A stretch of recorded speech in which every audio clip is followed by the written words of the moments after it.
Welcome to the Banker Lamp. Please enjoy the video. In this video, I will explain how to make omelette paratha.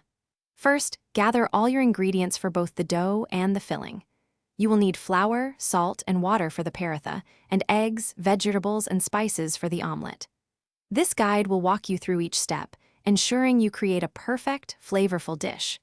We will cover dough preparation, omelette mixing, and the final cooking process to achieve a delightful result. To begin, combine 2 cups of whole wheat flour with 1/2 teaspoon of salt in a large mixing bowl. Gradually add approximately 3/4 cup of water, kneading the mixture until a soft, cohesive dough forms. Continue to knead the dough for about 5 to 7 minutes. This develops the gluten, making it smooth and elastic. Once kneaded, cover the dough with a damp cloth and allow it to rest for at least 20 minutes. Next, let's prepare the delicious omelette filling.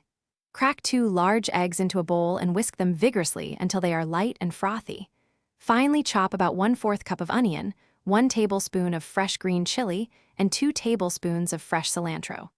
Add these chopped vegetables, along with 1/4 teaspoon of red chili powder and salt to your preference, to the whisked eggs. Mix all the ingredients thoroughly to combine the flavors evenly. Now for the exciting part, assembly and cooking. Divide your rested dough into 4 equal portions and roll each into a thin, circular paratha. Place 1/4 of your omelette mixture onto 1/2 of the rolled dough.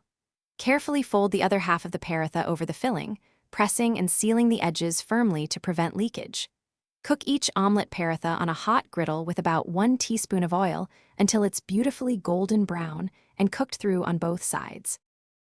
Thanks for watching. If this was helpful, leave a like and consider subscribing. See you next time.